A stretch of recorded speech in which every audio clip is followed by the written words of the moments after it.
Hola queridos hermanos, ¿cómo están? Dios les bendiga grandemente. A muchos cristianos no les importa lo que la gente piense o diga sobre su persona. En cierto sentido está bien porque a todas las personas no le podemos caer bien, pero la palabra de Dios nos enseña cuán importante es la reputación, cuán importante es el buen nombre, cuán importante es el buen testimonio. Proverbios capítulo 22, versículo 1 nos dice: de más estima es el buen nombre que las muchas riquezas, y la buena fama más que el oro y la plata. ¿Qué está diciendo? Que cuidar la reputación es más importante, es más valiosa que amontonar riqueza o que acumular bienes. Vamos a estar estudiando en estos minutos la importancia del testimonio personal. ¿Por qué es importante? ¿Por qué es valioso el testimonio personal? En primer lugar, porque el testimonio personal, el buen testimonio, nos califica para el liderazgo. Sí, nos califica para el liderazgo. Allí Pablo, escribiendo a su hijo amado Timoteo en su primera carta, capítulo 3, versículo 1 al 7, dice lo siguiente: palabra fiel, si alguno anhela obispado, buena obra desea, pero es necesario. Y también el apóstol Pablo, escribiendo allí a Tito, en el capítulo 1, versículo 7, le escribe lo siguiente: porque es necesario que el obispo sea irreprensible.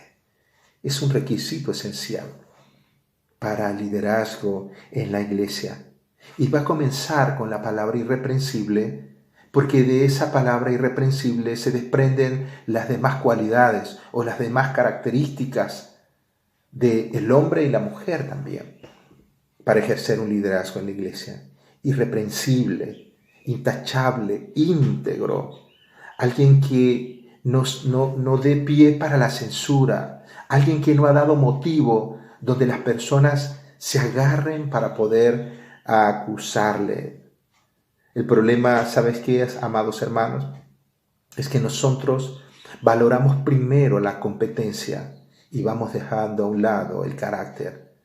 La escritura primero va a evaluar el carácter de la persona y lo primero que va a evaluar es su hogar. Cómo es la relación de ese hombre con su esposa, cómo es el aspecto moral, el carácter moral de esa persona, cómo es su relación con su esposa. La cuida, la respeta, la valora. ¿Cómo trata él a su esposa? Porque de la misma manera que trata a su esposa, va a tratar a la esposa de Cristo, que es la iglesia. Y es interesante que en el versículo 7 de la primera carta de Timoteo, en el capítulo 3, 7, dice la escritura: también es necesario que tenga buen testimonio de los de afuera, de los que no son de la iglesia, que está diciendo cuál es el testimonio de ese hombre con sus vecinos, cómo es el testimonio en los negocios, cómo es el testimonio en su trabajo, cómo es el testimonio, qué piensa la gente de él, sus compañeros de trabajo, sus compañeros de estudio, sus compañeros en el equipo de fútbol. ¿Cuál es el testimonio? ¿Cuál es la opinión que tienen ellos acerca de esa persona?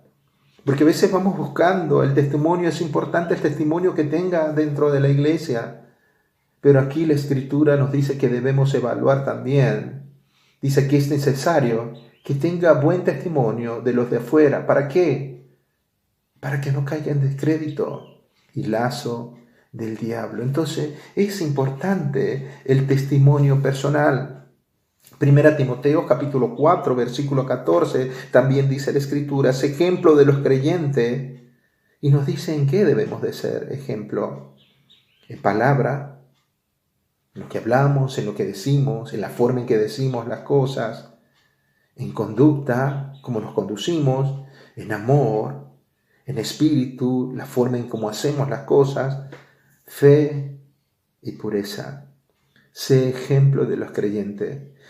Me encanta la palabra ejemplo que usa acá el apóstol Pablo, porque es una palabra que se llama tupos.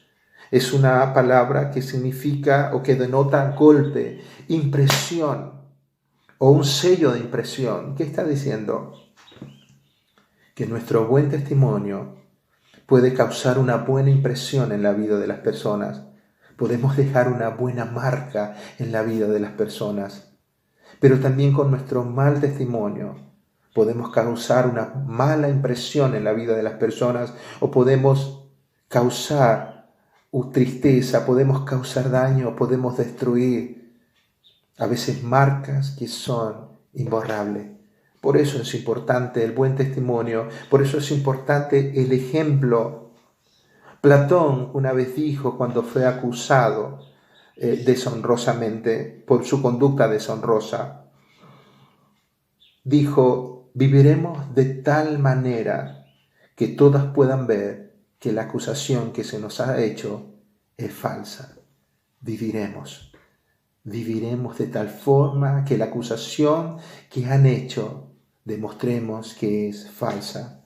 Segunda, la carta de Tito, capítulo 2, versículo 7, nos dice también: presentándote tú en todo como ejemplo en buenas obras, en la enseñanza, mostrando integridad y seriedad. El testimonio es importante, amados hermanos, porque nos califica para ejercer un liderazgo en la iglesia. Pero también el testimonio es importante porque es nuestra carta de presentación. Vamos allí a 2 Corintios capítulo 3, versículo 2. 2 Corintios 3, 2. Dice la Escritura: nuestras cartas sois vosotros, escrita en nuestros corazones, conocidas y leídas por todos los hombres. El testimonio, nuestro testimonio es una carta de presentación. ¿Qué es una carta de presentación? Es un documento escrito que se envía a una o más personas con el objeto de establecer una comunicación. Cuando hablamos de una carta de presentación, está hablando del acto de presentarse, de manifestarse, de darse a conocer. Amados hermanos, la manera en que usted y yo nos damos a conocer al mundo es a través de nuestro testimonio. Somos cartas abiertas. El mundo constantemente nos está leyendo. El mundo constantemente nos está observando. Siempre usted y yo estamos comunicando algo.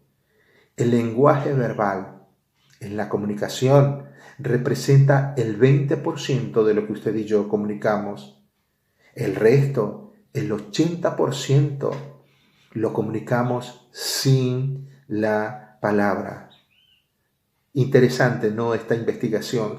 El 80% es lo que usted y yo comunicamos sin la palabra, que está diciendo que hablamos más con nuestros hechos que con nuestras palabras. Hay personas que tienen fobia a hablar en público, pero no se dan cuenta que constantemente están predicando, que constantemente sus vidas están hablando.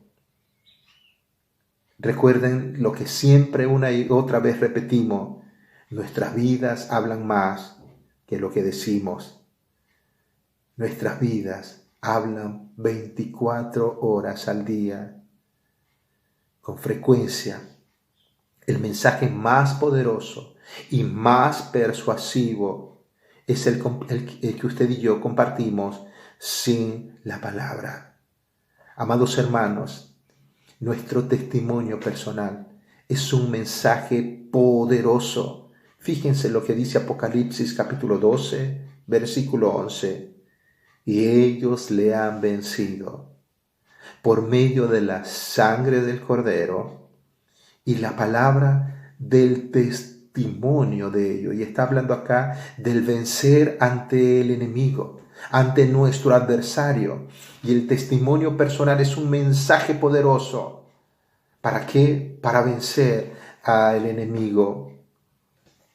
Tu vida y mi vida, vuelvo a repetir, habla más de lo que predicamos, de lo que decimos. La gente con sus ojos naturales no pueden ver a Dios, pero sí lo pueden ver a través de nosotros. Ustedes me han escuchado otras veces decir que el mundo ha escuchado por 20 siglos el Evangelio. El mundo necesita ver ahora el Evangelio. Necesita verlo en nuestras vidas. Que los creyentes sin la palabra puedan comunicar el Evangelio. Y este es el consejo que el apóstol Pedro escribe en su carta a las mujeres que estaban en una situación de matrimonio en la cual ellas eran creyentes y sus esposos no lo eran. ¿Cómo iban estas mujeres a ganar a sus esposos para Cristo? Y el consejo allí en 1 de Pedro capítulo 3 versículo 1 y 2 es el siguiente: Asimismo vosotras mujeres, estad sujetas a vuestros maridos, para que también los que no creen en la palabra sean ganados sin la palabra por la conducta de sus esposas, considerando vuestra buena conducta casta y respetuosa.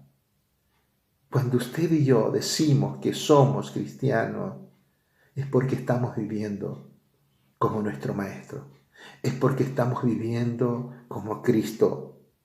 Si usted y yo perdemos el testimonio, el Evangelio pierde credibilidad. No es que el Evangelio no sea creíble, es que usted y yo lo hacemos no creíble por nuestro mal testimonio. Alguien dijo algo muy cierto: tu vida puede ser la única Biblia que lean las personas.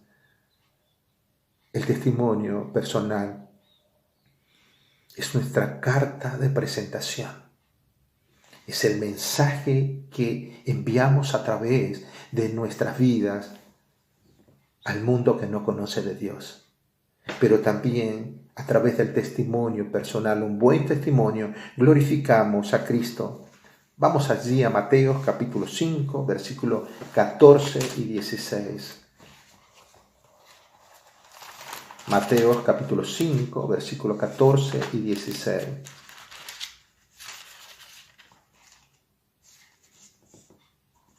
Dice la Escritura: vosotros sois la luz del mundo. Una ciudad asentada sobre un monte no se puede esconder, ni se enciende una luz y se pone debajo de un almud, sino que sobre el candelero y alumbra a todos los que están en casa. Así alumbre vuestra luz delante de los hombres. ¿Para qué? Para que vean vuestras buenas obras y glorifiquen a vuestro Padre que está en los cielos. Realmente Cristo es la luz del mundo. Usted y yo simplemente lo que hacemos es reflejar su luz. Como la luna no tiene luz propia. La luz simplemente refleja la luz del sol. Y de la misma manera nosotros debemos reflejar la luz de Jesucristo. Es un absurdo, como el mismo el Señor Jesús dice en su palabra, es un absurdo que encendamos una lámpara y la escondemos donde nadie la puede ver. Pero tristemente es lo que hacen algunos creyentes. Siendo luz, no alumbran, no dan luz. Este mundo que está en tiniebla y necesita de la luz de Cristo, la esconden, pero la opacan por causa de su mal testimonio. Nuestra responsabilidad en este mundo es ser luz, es ser a través de nuestras vidas, que seamos visibles a todo. Dice la Escritura, dice el Señor Jesús, ¿para qué? Para que vean vuestras buenas obras. Y este es el Evangelio silencioso que venimos hablando. Hablar a través de nuestras vidas. Es inevitable que las personas vean alguna de nuestras buenas obras. Nuevamente vuelve a usar la palabra buena. La palabra atractiva es la palabra allí que está diciendo que nuestro buen testimonio va a causar una atracción entre las personas. Va a ser atractiva. y es el medio por el cual se siembre ese deseo en el corazón de esas personas, el poder buscar de Dios para glorificar. Dice que ellos van a glorificar a nuestro Padre que está en los cielos al observar nuestras buenas obras. Qué interesante que a través de nuestro buen testimonio no solamente nosotros glorificamos a Dios, sino también aquellas personas que no conocen a Dios glorifican al Dios que está en los cielos. El apóstol Pedro nos dice en su primera carta, capítulo 2, versículo 12, manteniendo buena vuestra manera de vivir entre los gentiles, para que los que murmuran de vosotros como malhechores glorifiquen a Dios en el día de la visitación, al considerar vuestras buenas obras. ¿Qué nos enseña esto? Que la alabanza no es una actividad, sino una actitud. Es una actitud, es una conducta, es la forma también en que usted y yo llevamos la vida. Traer honra, traer gloria a Él en cada una de las cosas que hacemos. La conducta, el comportamiento que los demás ven en nosotros, ¿es buena? ¿Es atractiva? Aquí vemos claramente que los impíos constantemente están evaluando, están viendo nuestras vidas. ¿Se dan cuenta, amados hermanos, la importancia de tener un testimonio personal, de tener un buen nombre, que es mejor el testimonio que las muchas riquezas? Espero que así sea. Dios les bendiga grandemente, amados hermanos.